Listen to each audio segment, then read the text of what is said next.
Good afternoon, everyone. This is Alan Murabayashi speaking to you from PhotoShelter Worldwide headquarters in New York City.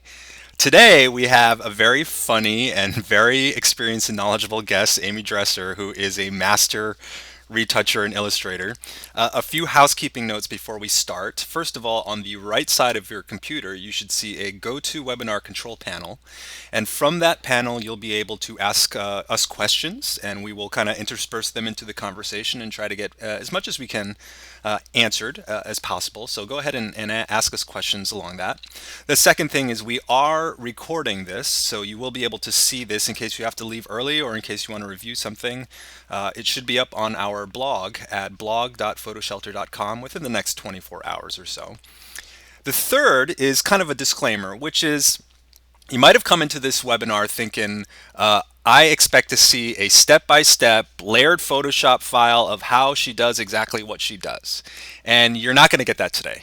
We're going to go through a series of images. We're going to talk about approach. We'll talk about technique to a certain extent. But the cool thing, and maybe the frustrating thing about the way that Amy does stuff is a lot of it is just she's doing it and she might not even know why she's doing it, but the end result is pretty awesome. And she's the first one to say, I don't know the answer to that question. But we're going to try to answer as many questions as possible. We'll try to show you as many examples as possible. We'll make the deck available for download along with the video as well. And maybe if there's questions that come unanswered, we might be able to twist her arm a little bit and have her answer some questions offline as well. Before I introduce Amy, I do want to let you know about this little PhotoShelter thing.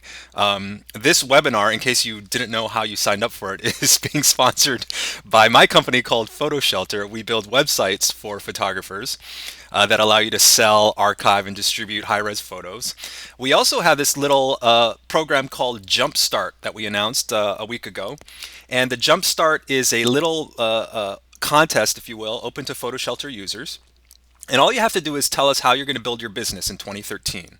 And we have a whole panel of cool experts who will help you, including Lindsay Adler, Zach Arias, Elise Benin, Bill Kramer, Jasmine DeFore, David Hobby, Brian Smith, and David Brabin, along with $15,000 worth of prizes generously donated by Calumet. So that can be found at photoshelter.com/jumpstart, and it's super easy to enter. It's like, a few questions and that's about it. So you have until February 28th to check that out. So if you like free stuff, that's not a bad place to start. And with that, let me introduce Amy Dresser. Amy, welcome to the seminar. Hi. Every, Hi, hi, everyone. many people that have been logged in so far. So tell us, you spoke at our PhotoShelter Luminance conference in September, and one of the first things you said was, "I am not a photographer. I don't know much about photography, but you are kind of a trained painter and illustrator. Can you take us through the resume and what you studied in school and what your interests are?" Sure. To be clinical about it, I actually started studying science because I like animals a lot, and I'm a typical girl who thought she's going to be maybe a veterinarian. But once I got to college, I joined this humor magazine and started doing illustrations. And as easy it was for me to keep up my biology grades, I was way more excited about drawing pictures for this magazine. And so I took that as a cue, and I changed my major to art. And so I study mostly painting and drawing, uh, mostly figure and portrait, which shouldn't be a surprise when you look at the body of my retouching work. It's very heavy in the people department. And in fact, I kind of refuse to do anything that doesn't have a person in it So how did or animal. Go ahead. right. How did you get into the retouching? I It is a total accident. I left college with no computer skills, other than word processing, really. I was from the generation, or maybe my school was just a little bit behind. There was very, very little for um, computer design stuff being taught. And so I had really, really, really trim basics. And it's, to be honest, I overheard terminology, and then I accidentally got an illustration job out of college. I say that accidentally too because I had no illustrator experience, but I had drawing experience. They just gave me a test on the spot and I did well. And then I just was like, oh, quick, I have to learn the rest of Illustrator so they don't find out that I don't know what I'm doing. Hmm. And then that job ended. Like that lasted like I guess not quite a year. And I was doing the same thing, just applying to any visual oriented job, just seeing if I could get it, Yeah. even if I wasn't qualified, just hoping like anyone will take some entry level kid who, will show up and try. And that's how I got my first retouching job with Jill Greenberg. Is I went in for an interview and they gave me a test and I only knew about the cloning tool, but I hadn't even practiced using it because like I just didn't have any Photoshop background at all. And I just cloned the crap out of Sarah Jessica Parker's face and got the job. Wait, your And first retouching job was for Jill Greenberg? yeah. Oh my God. And then I did the same thing where I was like, quick, I gotta learn Photoshop before anyone finds out I don't know how to use Photoshop. Well, I've had So I've had Photoshop for 20 years and I still can't retouch to save my life. So there must be something innate in your I genetics that yeah, allows you to do I it. yeah, I have a history of figuring out software really easily, I guess. I have maybe a similar brain type to the people who design it. Right. So I've learned that I pick that up pretty quickly, and I guess I have an eye um, for imagery, so that I guess those two things don't always come in one person. So And so the I bulk think of I retouching that you're doing today is mostly for commercial clients, or is it editorial clients as well, or just a range? both, but I my range flipped. It used to be mostly editorial, a little bit commercial. Now it's almost all advertising and just a little bit editorial. Gotcha. And then I do stuff for people's portfolios too. And to satisfy all the gearheads out there, myself included, obviously using Photoshop are you kind of are you always upgrading your version, and what sort of tablet are you using, etc.? Um, I'm gonna sound like a dirty hippie because I was always way behind in versions of everything. And I'm only up to date now because everybody's using digital cameras and I'm getting files that require me to stay up to date. But Ah, for a long time, I was always several versions behind everyone else. right. And I would use the oldest computer that would never die. And I do have a Wacom tablet. It's 6 by 8. They don't die either. Yeah. So, like I'll spill water on them and then just go buy another one and let that one dry for the day or whatever. And so I've had more than one only because like I'm clumsy. But so now I'm up to date, but only because like the files I'm getting are requiring me to. Like for it got pretty bad. Like I was bringing in thumb drives to the Apple store and processing photos there and then going home and retyping them. So I've been forced. Technology has forced me to like keep up. But otherwise, I would be doing this as sticks and stones as I possibly could for as long as I could comfortably manage. So clearly, having the background in painting must influence the way that you can approach something. Because I look at a photo like a portrait like this, and I would have no, and it's obviously the retouched version, but I would have no idea where to even start with the toning and the shading. What's kind of the general approach when you get an image from a client and they said retouch it and make it look like an Amy Dresser photo? Um, well, nobody says that because they want it to look like it's their photo. Hmm. So they don't like a photographer doesn't give me a thing and say, let's pretend that I don't exist. But I've said this before and other things, but I don't really have an end image in mind when Hmm. I start. And so even when I'm looking at this image, kind of with fresh-ish eyes, and when I got the image, I didn't know it was going to look like this in the end. So it's really like I compare it to like cleaning up a room where you're like, okay, let's just get rid of the stuff we know we don't want to have, and this will, and then it's just little by little. It's like, all right, this made it look better, this made it look better, and I do that until I run out of time. Um, but yeah, the painting definitely plays a big factor because once I get rid of all the distractions that I call, I guess, the noise that you can see now in this like before picture, then I get to like, kind of remodel in a way, like play with color and for me, like I love carving out faces and even emotion. Like in this image, she's a little bit deadpan, and I think like I wanted to have her look a little bit more. Um, Maybe a little bit in between pained Right. and complacent. I don't know. Like it's not something I'm aiming for, but while I'm accidentally doing some sort of shading, I'm like, oh, that actually, that's doing something interesting. So I was a very expressionistic style painter after I got past my anal retentive. Let's draw everything that looked like, to look like a photo, Right. and I kind of still use Photoshop as that same way where I'm playing around in a very not like just throwing filters or whatever, but like after I get just sort of like cleaning up done, I don't really know what to do, and so I'm just like fussing around and seeing what gets me excited, and then I go another step, and I just keep going and going and going until I run out of time, basically. So, something like this, when you see this, is the first step to sort of like even out the skin tone? Is that what you mean by like cleaning up?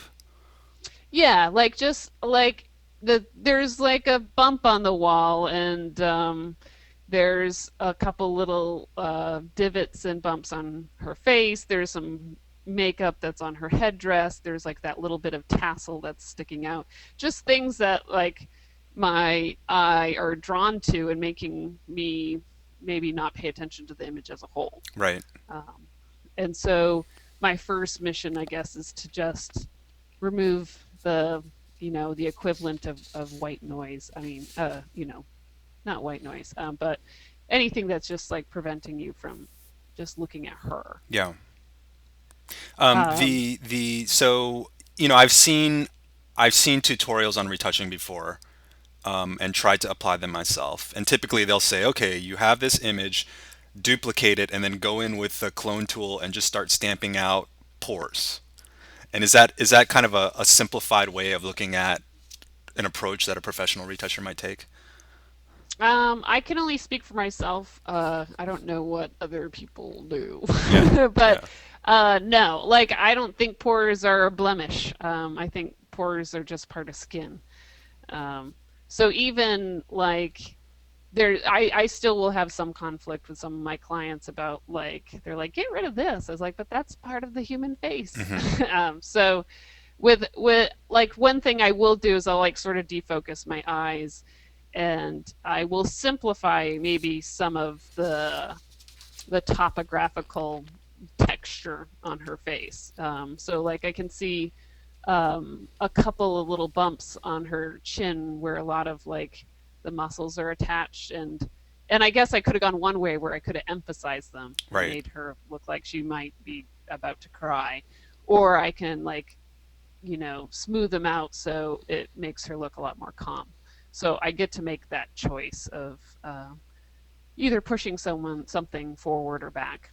Did you So study kind of facial anatomy to understand like this muscle makes us smile, and or is it just kind of through experience? it's just through experience. I think I'm drawn to like I don't. I rather do a portrait than beauty because beauty has the expectation that it has to be pretty and usually happy and peaceful and nice. Um, and the kind of portraits that I painted in college were definitely not happy. they Yeah. were just they're a lot more emotional, and so I'm drawn to that, and so I think it's just through experience. And I don't think it's possible for me to have retouched for as long as I have and not notice a pattern and what happens to people's faces when they you know, smile versus frown, and if they're talking or whatever it is. I'd have to be kind of like blind to not start to connect all the dots in my brain. Can you kind of walk us through kind of generally the layers that you built up and the approach? Is it like the skin and then the tone curves and what's the Um, general? so when I start an image, I actually have this open here so I can answer it very specifically Oh, if good. people get super particular with me. Um, I like I said before, like my one of my first steps is just to get rid of the obvious stuff that is considered like maybe just not like an error, but like like the makeup going on her headdress and stuff like that. Just anything that that is a no-brainer. But one of the other steps I do right in the beginning is just do uh, like a basic, I do all my color adjustments with curves, and so I will open up a curves layer and just start pulling the channels up and down just to see if something looks more interesting with a different um, color direction. Hmm. And part of the reason I do that first is, well, in this case, she doesn't have a normal skin tone, but sometimes I won't be able to like move forward with what's distracting if someone has like a very red face, Right. or some like so I kind of like and I'm like this in real life where like I won't be able to like move on with my day if there's like dirty dishes on the counter. I was like, oh, just get the oh. So like I kind of have to have like a clean desk to operate, and that's like how I am with retouching pictures. So I won't be able to like focus on like maybe cleaning up, you know, something in her eyebrow if like the whole face is like a funky color.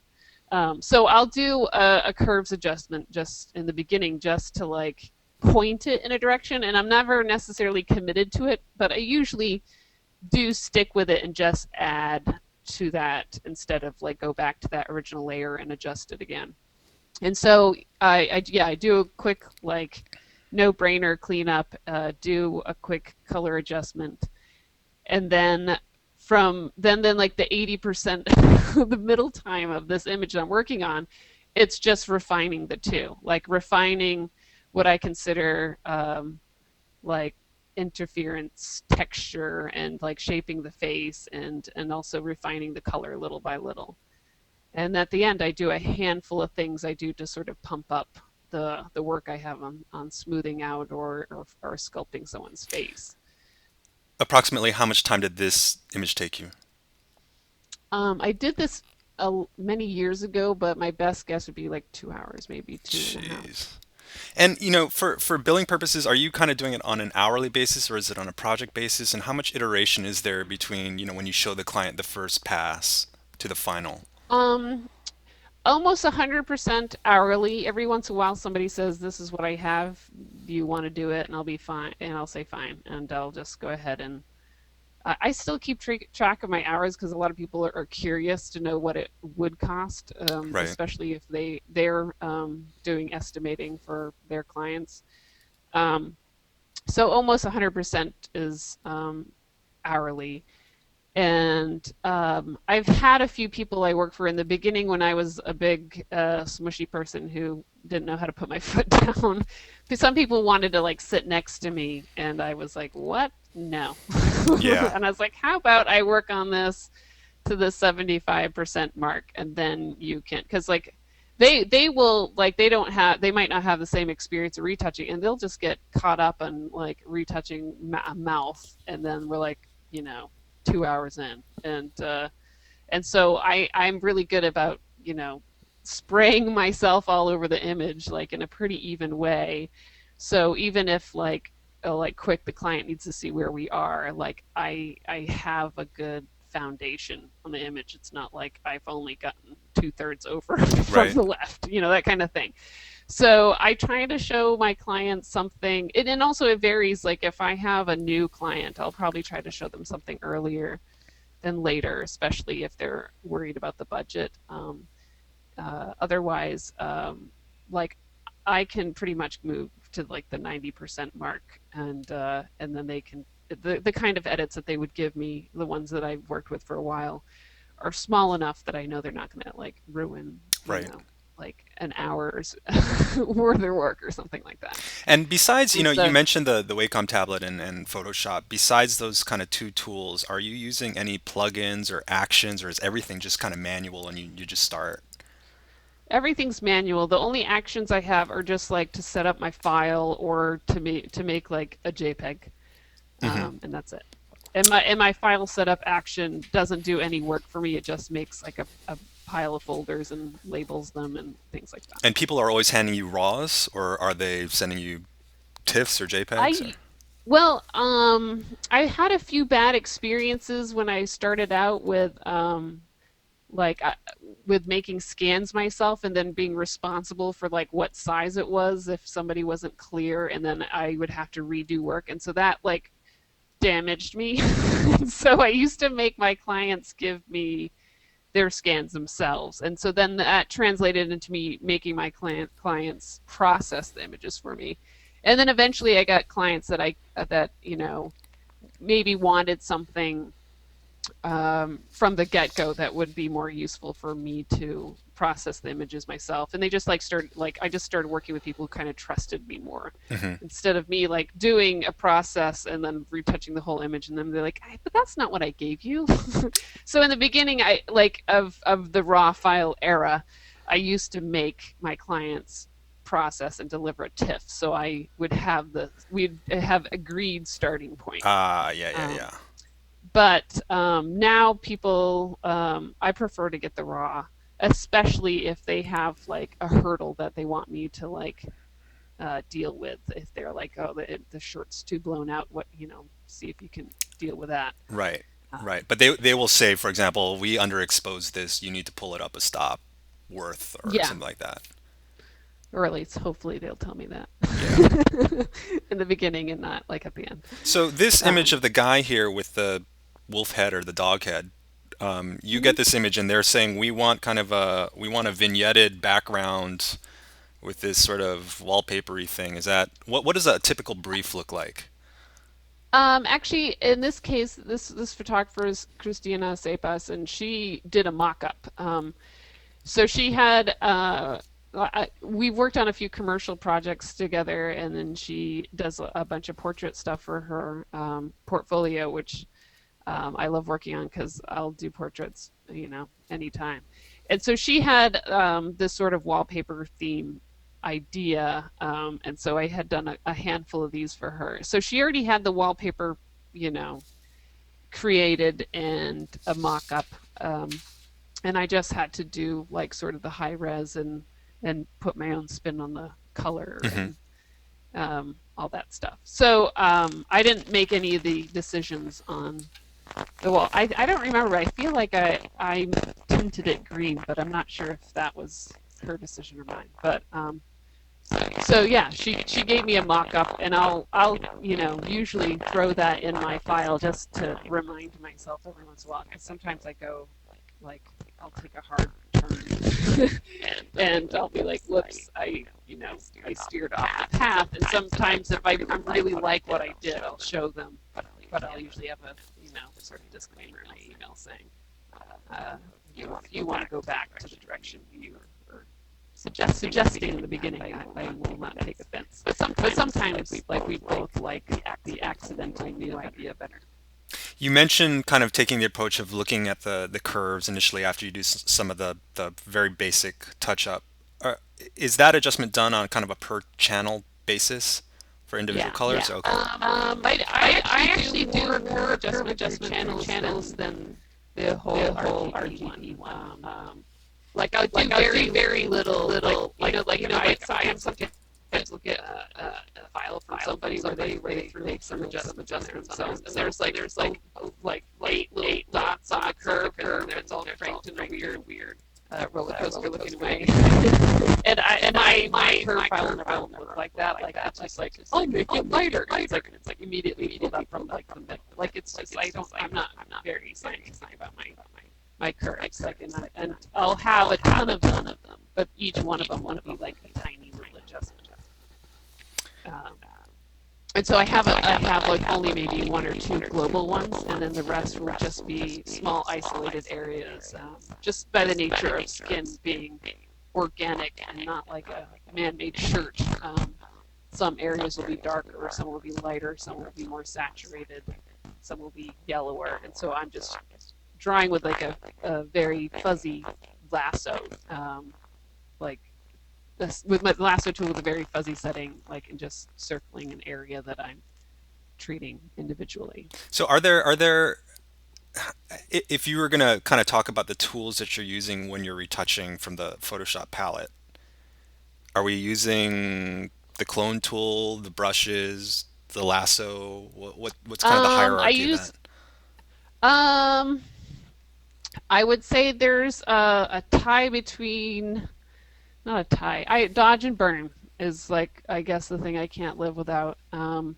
And very close second would be the curves palette, which, like I said, I usually draw with the lasso tool, just an area, um, and to do these local adjustments. I use the cloning brush for like maybe 4 minutes at the beginning of an image, Hmm. and not much after that. Like I've been a slow adopter to the healing brush, which I'll use that on walls without any guilt, but Right. on faces, like I definitely like I feel like I use that when I'm feeling lazy, like but I've spent so many years using the cloning tool, and I guess if I was struggling with the cloning tool after 5 years, like I should have quit, But so by the time the healing brush came out, I was like, there isn't a problem. I already know how to use this other tool.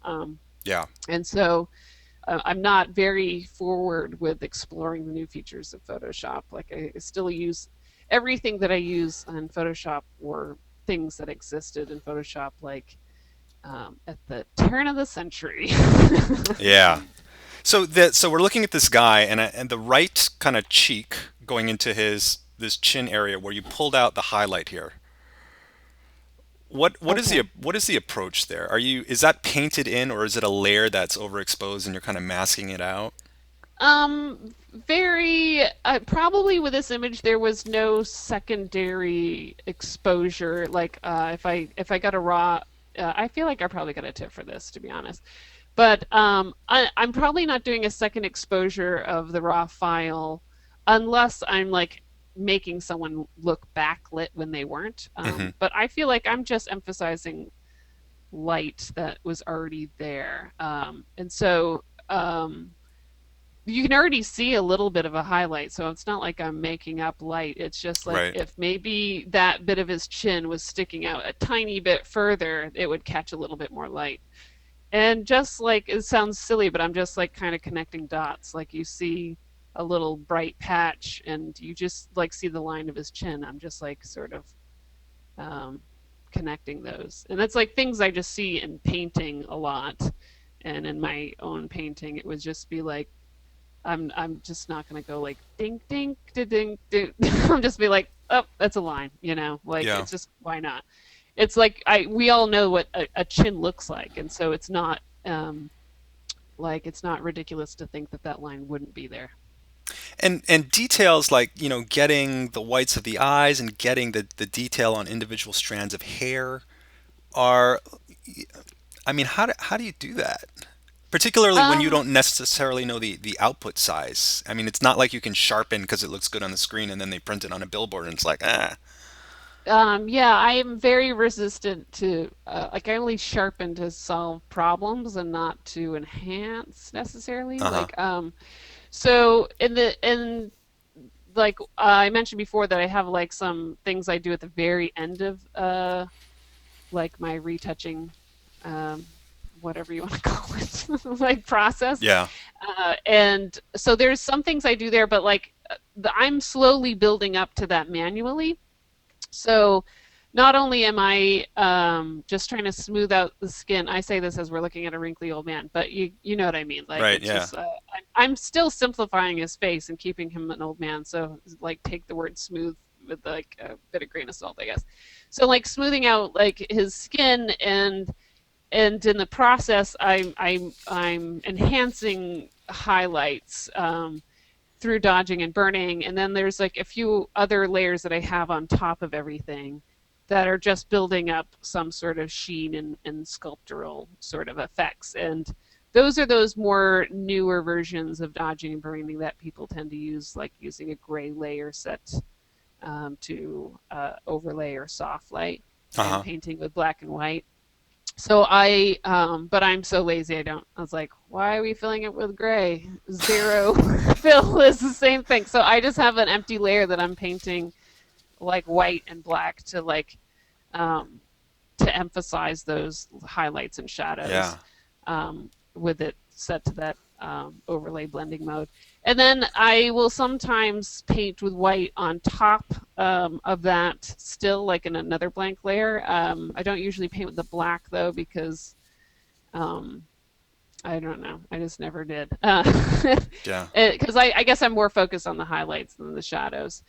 And then at the end, I have what I consider my one and only trick. I do like take a blank layer and I go to the color sample thing, and I resample the whites and then refill the sample again, and then I just mask away what is too much. And so it quickly can make somebody look shinier or like sweatier if it's like a fitness thing or sports image. You can blur that layer to make things look, all dreamy Yeah. and soft. And so I do that to get like all those things that'd be too like I'm already worked it up to a certain point, but then that's like the sort of the home stretch where it's like it's gonna like pump up like maybe a highlight on a hair that I'm not gonna have the patience to take a little brush and go sink into a little But but hair. but you obviously have in the past done like I need to get this one strand of hair. It's more like I'll be shaping the hair with the highlights that already exist. Like I can't like say I've gone in like to the hair level. Like I don't work in pore level and I don't work at hair level. I will go paint in that little highlight on the eye, like that Right. makes it look like there's water welled up in an eye. Like I do that on almost every image I work on. I want everyone to look like they're crying. Everyone's asking about kind of like your hair masking technique because it's very immaculate and you're getting, in this case, the kid right next to that little cowlick by his ear, that shape of that leaf is like coming through the hair. Like how the Oh, heck? that's actually me not doing a good job at that.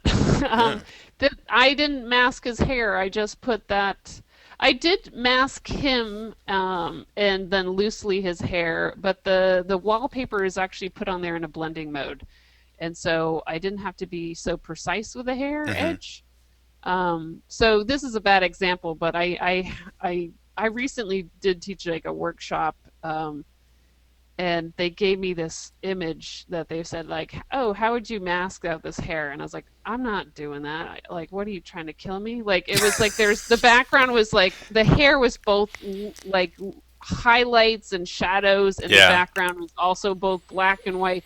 And there was like it was like the most nightmare example you could possibly do. And they were like, well, just maybe how would you approach it? And I could not believe myself, and neither could they. But like in 15 minutes, I did it. Like, and I was like, oh, I guess I can do that. But if somebody sent it to me, I'd be like, screw you. Like, Yeah. I don't want to do this. So I have like maybe 5 different things I do, and not one of them works by themselves. Um, I'm still pretty old fashioned, and I will try to paint a mask. Like I going around like this kid's face and clothes, I probably painted it by hand Wow. because I just old fashioned that way. I do use the color range thing because that's my old like standby thing. Depending on what kind of colors in the background, I've used what I think people call channel pulling, where you will scan through the channels Yep. and see if there's like some separation between the hair in the background. And then you can take that up a notch and use let's see what it's called because I'm so clumsy at it. um, you can use apply image and calculations to like um, double up on Right. the effect that those channels have. But I'm still like that's rolling dice for me. Like I still don't quite understand what I'm doing when I'm doing that. And that's like when I'm just like, pulling out my own hair trying to mask somebody else's hair. What my main objective with masking is get away with as little masking as possible. Like just see how far you can go without getting that clinical. And then only in the areas where it's not working out will I start to like get all sciency So myself. it seems So like I'm. Oh, go the, ahead. the approach that you have to masking, the four techniques or whatever that you mentioned are basically the like if I Google mask Photoshop, it's basically the four techniques that I might find online. It's just that you combine them in certain ways, and then you're just also just more adept than the average person who's trying to do it. Is that fair to say? Maybe, yeah, and that's just like I'm actually a little embarrassed you're bringing this up as an example because when I made this slide to give to you, I was like, oh, look at how I didn't even bother, Well, we'll show a better like, example. so, like, it's one of those things where, and when push comes to shove, I get out a paintbrush and I will make the brush look like a hair, or like behave like a hair. It won't look like a hair, Right. and I will just paint strands. And then, like in cases where it doesn't work out well with a blending mode, like I did on that cheat with the kid in this previous slide, Hmm. I will paint the mask manually, like hair by hair, and then on top of that, I will maybe have a blank layer where I will paint hair on top of that to disguise the edge even further. So I do a lot of hand painting on top of like those few, high tech person techniques that I sometimes humor that I'm capable of Right. doing. I mean, this guy has flyaways that you didn't get rid of. You actually preserve them Well, in the because that's finished what real image. hair looks like, people. Right. Right. And do you I think again? I to mean, me that's go ahead. to go back to sort of the education you had as a painter, like you had to kind of paint in hair, so that's sort of like Well, been yeah, done that. that's definitely correlates with my painting philosophy. Is like when I was looking at, I painted from photos for the most part because I was too shy to like. I did paint from live people, but I would always be like, "There, I'm done." Haha, I spent half an hour on this because I just did not feel comfortable inconveniencing another person. So I usually painted from photos, and what I'm focusing on the photos are the details that make them look like an individual person. And so, like, weirdly, the kinds of things that I focused on painting are the kinds of things that I think are typically taken out in retouching. So if I saw like so that someone's eye has like pinkness, like in the corner, like in a painting, I want to put that in, and then retouching, a lot of people want to take that out. So I'm still focusing on the same things, but instead of adding them like I would be with painting, I'm often subtracting them from the photos. But I think because photo retouching has gone to this like sort of super fake zone, I really want to keep the things that make it look real still. And so I do not understand the obsession with getting rid of flyaway hair. It's like that's to this, especially this is like he's kind of dressed a little piratey. Yep. Like what do you like? Do you associate like Pantene with a pirate? Like no, like so, and it's like I'm not gonna make his hair messier either because that's just extra effort for no reason. But it's just like if I can get away with leaving something as it is, I try to leave it as it is. Um, Um, and again, how many layers for this image about? Do you think? oh, I think I have it in my background here. Um, oh gosh. A lot. Um, no, well, like, because there's the background itself, like to, put in this wallpaper-ish business and a little bit of vignetting and some color. Like that alone is like maybe 10 layers just to do that. Um, and then I only had like one retouching layer on top of the background original of him. And then I had five color adjustment layers And then And those are this is specific actually channels, or there's specific curves, or just different layers. Like, so one is a curve that like I made a little bit more contrasty by like making a slight sort of S curve. uh-huh. One was a color adjustment. One I desaturated it a little bit. I use hue saturation a little bit. And then sometimes there's one on top, which probably means like the photographer was like, "Oh, can you warm it up a little bit or something like that." Um, And those and are then just as kind of far as messing around with opacity levels on those to get the right blend. um, no, I it's almost all of them are at 100%. Like Hmm. I'll only knock things down if like the photographer says like, "Ah, it's too this or that." And then local adjustments. This is like not an extreme example, but there's like maybe 12 local adjustments on him and his skin and clothing. And then I have about 4 layers like pumping up the shine on him. And then I did do a high pass on the texture of his clothing and probably his freckles and stuff like that. And then I did like a sort of a soft focus vignette on the outside of him. Uh, So, I know for the audience, you guys have a lot of very, very specific questions of how she did certain things.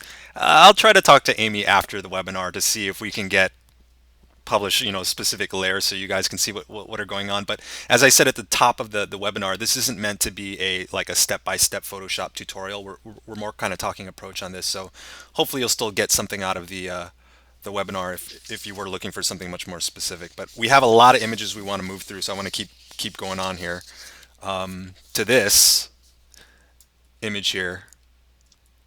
yes, this is shot by Eric Almas, and he did this. I think he called it the Heartbreaker series.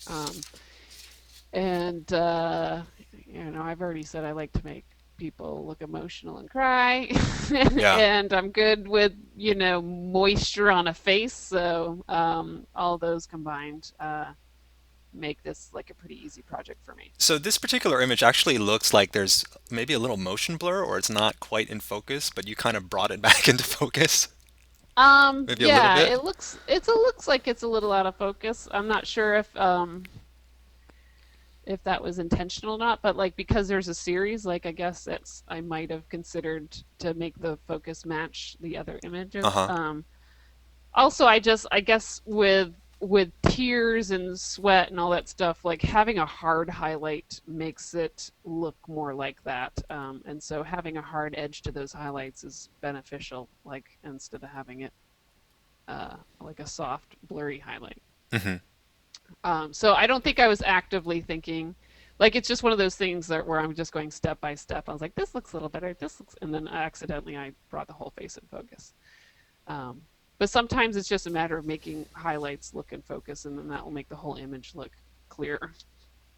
When you see images that have been retouched by either photographers or other retouchers, is there any like main categories of, quote, mistakes that you think people are doing in the way that they approach retouching?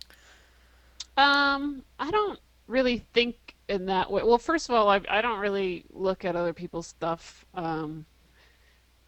or care. Yeah.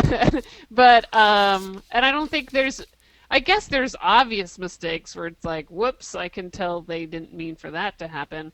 But it would be obvious to like anybody, like a bad masking job where, you see, more legs than need that a human has or whatever. Right. But as far as like just now, like I just feel like it's the same thing as seeing like someone's painting and you'd be like, oh, that's a mistake. It's like, well, it's just, like I guess there could be a mistake, but like you can't necessarily tell a difference between something that's like accidental or Right. intentional.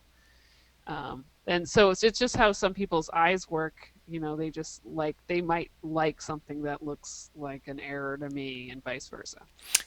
And I dare say you have kind of an innate talent for this, maybe as a function of also having spent a lot of time painting, etc. But for the average photographer, for the average retoucher who wants to get to your level, what's the answer to that? People have very Um, specific technique questions like what layer, what adjustment. Do you think that's the right approach, or should they just take a class, or um, should they just keep retouching? this is where I'm gonna like. I always fear that I'm making people disappointed because I don't have. There's no magic answer. Sorry, but I just feel like it's that Malcolm Gladwell 10,000 hour thing where Hmm. you just like if you work at something long enough, like you have to. It's almost impossible not get better at it. But for me, it's just labor. Like, and I have a strong belief in work philosophy over tricks. Even though I'm sure that there are tricks that people can be very satisfied with. Yeah. Um, like I'm definitely, um, I'm more into like the more I'm painting on an image, the more happy I am. So like if this was a matter of like clicking a few buttons, then like why am I charging what I'm charging? Right. And why am I like, staying up late sometimes working on these if it's just like gonna be so easy? So maybe I'm stupid and I'm using my time poorly and there's a smarter way. But like yeah, like I just for me painting those details or making them more prominent with by painting using dodging and burning is what I end up doing. And no one image is the same. And so you're not going to be able to use that same trick on everything and it work the same. Like I even tried, like somebody once challenged me, like, why don't you try to sell an action? And I tried to like make a unit and it just worked like 10% of the time the way in my mind it should. Hmm. And so I was like, it's should be just like a case by case thing. Like even in this one shoot with this girl, like there's going to be a range of quality, not just in her facial expression, but like she moves forward or backwards a little bit and the focus changes, you know, uh, one light goes out, one doesn't, like there's so many variables. Yeah. And so even from frame to frame, like I might not be doing the same exact thing on all the images. The before we go into some of the heavier compositing examples, you mentioned on one of the other images, for example, that you had kind of five color adjustment layers. Was it really necessary to use five, or could it have been done in Who three, or could it have been done in 10, or who cares? Yeah. Like nobody's looking at the layers, like it's just the end product. So I don't know, like it's not like it's making the image file size like double, and Right. that only matters to me because I'm archiving these layered files, and my client is still just getting a flat image. But yeah, I just add instead of subtract. Like I only subtract if I get like direction to pull back some decisions I've made. Gotcha. And so I don't think there's any harm in just adding more. And I definitely when I'm doing local stuff on a face, I will have a lot of local adjustments on like the picture of the guy with a mouse on his shoulder. That was like me not using many local adjustments because it's mostly a uniform color image, so I didn't have to do much. But sometimes I'm overcompensating and then I'm pulling back by adding another layer, but it's maybe only on a portion of what I adjusted before. So I don't think it matters to like try to do Yeah. something in three layers versus five. Do you have a fancy schmancy monitor for color Um, proofing and I what? I have a CRT. It's a Mitsubishi Diamond Pro, Diamondtron, whatever something. Yeah. Somebody knows the rest of that sentence. and Um, and then I have a palette monitor that's just a regular LCD thing I got at you're Costco. so old school. I mean, it's kind of refreshing just to be like, I've had the same equipment for 10 years. I was behind two versions of Photoshop. I don't use any plugins. It took me Um, 10,000 hours to get well, here. I love it. I love it. it's more than that. Yeah, no, I mean, it's But probably like 50,000. I don't want to counter. I'll commit suicide. But with the monitor, I also don't believe in waste, and so I'm not gonna. I don't. It's really hard for me to update my computer when it still works. Yeah. So I've had this monitor for like a decade plus, not a decade plus, maybe close to a decade, and I'm not going to get rid of it until it's broken. I already do have a backup CRT for when it is Yeah. that somebody gave me when he like updated to an LCD. So So I this do have another one to this use up that. image, like, how the heck did you do this? This is shot by Fernando de Silas, and he is very mindful of making my life as easy as possible. So you can see that the guy shot in studio, and he's just wearing this shoulder bag and reacting like his bag's exploding. And he had him lit behind, knowing that we'd probably do some like they. This was for a client that like kind of had some very graphic beams of light, like a little cartoony. So it's a little bit. I tried to pull it back to a little bit more natural, but Hmm. so it's a little bit of a compromise of their aesthetic and my own, and definitely a weird compromise of color too. Like the color's not my normal cup of Yep. tea either, but um, and then he just mutilated the bag in stages and shot, you know, that in parts and pieces, and then at some point, like I think he just like threw pieces up in the air and shot them flying around, and then Interesting. and then I cut them up and I arranged them like a collage, and Yeah. I had it exploding all over the frame, and then they actually like circled pieces and had me move things. So even the end placement is not my like, it's a little bit tighter, and some pieces are rotated in a way that like I want to, Yeah. reverse, but and then trying to make the light match, putting highlights where I think highlights would be leaking over, and then I don't understand exactly what the confetti is either, but that was like an initial direction that they had from the beginning, and so that was actually more of a pain in the butt than I like wanted. But he shot some confetti on black and some on white, and thinking I could find a shortcut, and there wasn't much of a shortcut. I actually had to go in and like mask some of that by Individual hand because piece. the Yeah. confetti was shiny, so there was white Oh and man. black and color on it. So And the background plate, he obviously provided that for you as well. yes, and so almost nothing on the background plate. Oh no, the sky's from a different shot. Good. Gotcha. So yeah, like there was just like taking out some cars and some signs or whatever. Here's another one here. Yeah, this one was easier because it was indoors. I didn't have to deal with the sky. I think we did reverse it, so I had to like reverse the computer screen stuff.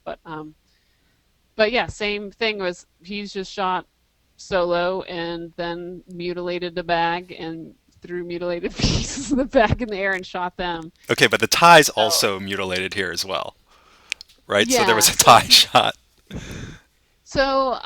I think, yeah, I think we had a shot of him with the cut off tie and then like similar things. Like I think I don't remember if it was my idea or his, but there's strings attaching the chunks of the tie, so they were near each other when they shot it, and then then there's some just like little pieces that um, were added in for more explosion factor. So when you're trying to match, so you have this kind of flare of light coming from the background plate, and you're now going to try to match what the reflected flare light looks like on the front of his face. Are you using like eyedropper tool to kind of get in the right ballpark, or are you just kind of eyeballing it with curves? Um, I am not sure I know what you're asking. Like so the edge of his, that's mostly all dodging and burning Well, so for and example, in this studio shot where he's jumping off the okay. apple box here, and the color of light on his face, it's kind of magenta-y, a little bit on the magenta side compared to the Hmm. final image where it's obviously very yellow. So how Um, did you match well, that to be convincing? it's like that old thing where people say to carve an elephant, you just like carve away all the parts that don't look like an elephant. It really is like I think my color direction was a lot more closer to maybe the natural one, and so this might be topical on so if it doesn't, like I'm looking at the image same way as I would with a face, and I'm like what's annoying me or what doesn't make sense or what's distracting me, and like I look at a composite image the same way. I was like what part looks wrong, and I just do that until it stops looking wrong. Hmm. um, and so the light is yellow, like he's going to be yellow. I know you still like want people to not look very jaundiced, and this you look at his hand, it's a little bit more pink than his face because his face is catching more of the yellow light. Yeah. So there has to be a compromise. Sometimes people do look like if you shot him with a real light behind him, like sometimes it will do something undesirable to his face, and you're compensating in the opposite direction of reality. So it's a little bit of sometimes a hybrid of what would happen and what still looks good. Hmm. And so I probably did do like a second um, version of him where I blew out the highlights and masked it in. Like I probably masked him out and then had like a layer on top where I just brushed in the brighter, overexposed version of him to get like some of those highlights bleeding through. But there's a lot of hand painting. I have to say, like that's my default method of accomplishing almost everything is just to use a brush. And on this particular background plate, was he firing a strobe through that window, or is that something you painted in?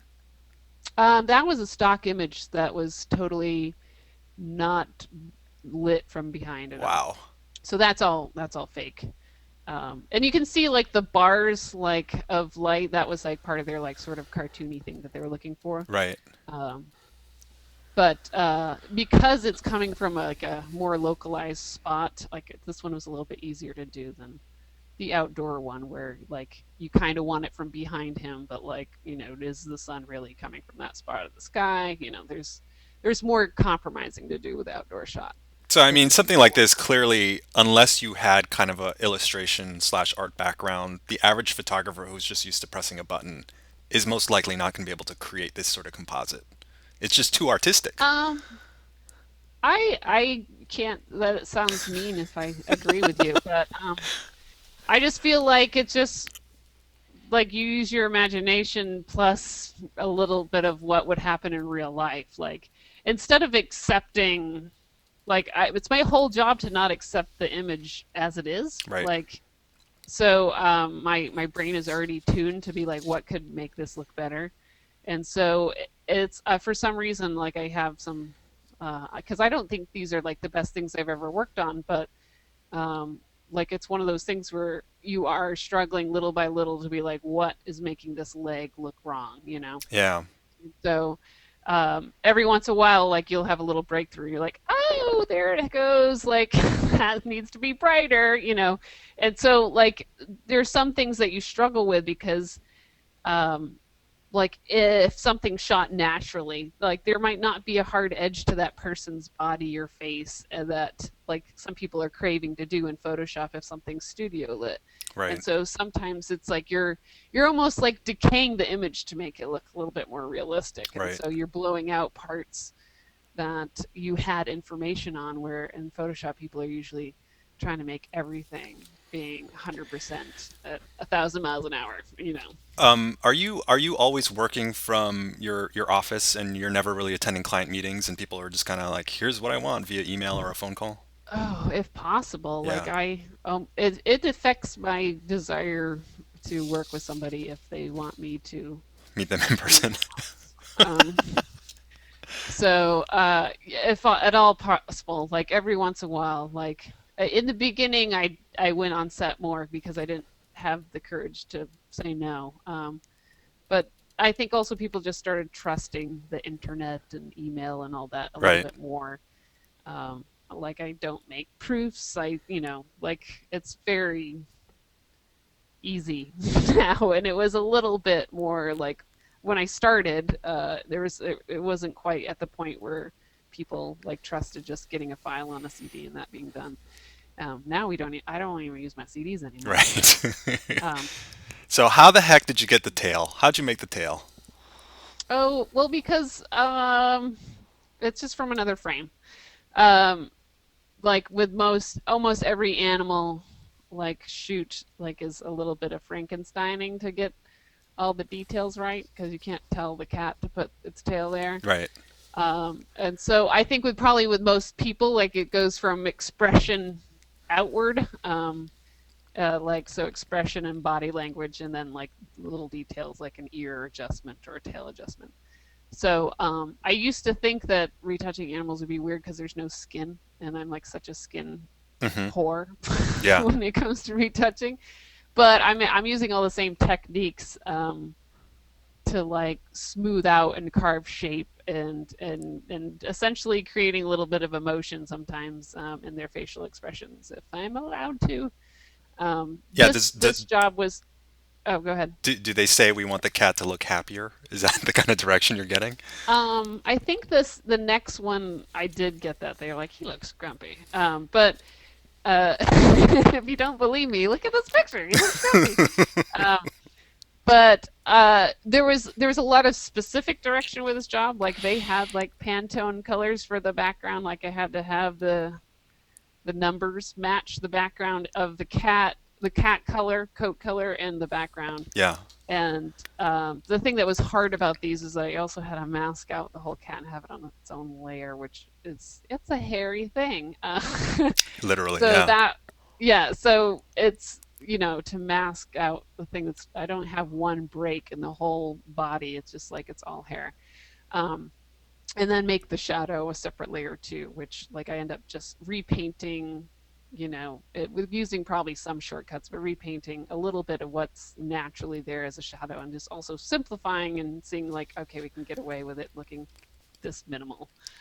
Um, And the masking of this and yeah, hair is just a lot of just manual going around. Again, there's no shortcut yeah, or I try to take the shortcuts first and then fill in where it doesn't, look where it's natural. not, yeah, where it's not working. This one, I think we put in a separate pair of eyes that are a little bit more open, and Yeah. the ears they wanted shifted, and I think the back foot they moved just so it's not touching, a juxtaposition with the front foot. Um, and yeah, his tail wasn't up in the original. And Amazing. then from there on out, I'm just like dodging and burning to like make his coat look impossibly dense and smooth, Yeah. but still leaving a little bit of that like puckering for some reality. So if he was completely puffed out, he just wouldn't. He already looks a little bit unreal. So like I'm still trying to find that middle ground between uh, real and fake, where like you can suspend your disbelief and maybe think that Cap just might be that ridiculously cute out of the box You or mentioned out of the camera. in your Luminance talk in September, which will direct people to the video as well. But you kind of said it's sort of impossible to predict what the future is going to be like. Obviously, we've seen a lot of rise of CG generated images. Is there any worry on your part that this cat in the future will they'll just make it in the computer and make it exactly how they want it, and they'll be able to do it cheaper than hiring the photographer and the retoucher? Or is it like I if think that they're happens, it already. happens? I think they already did that with cars, didn't they? Yeah, yeah. And they're already doing that with animals in movies. So it's very possible. But my desire to like work on portraits, like they're still probably going to want to shoot like real, people. Yeah. They're not going to CG like every person.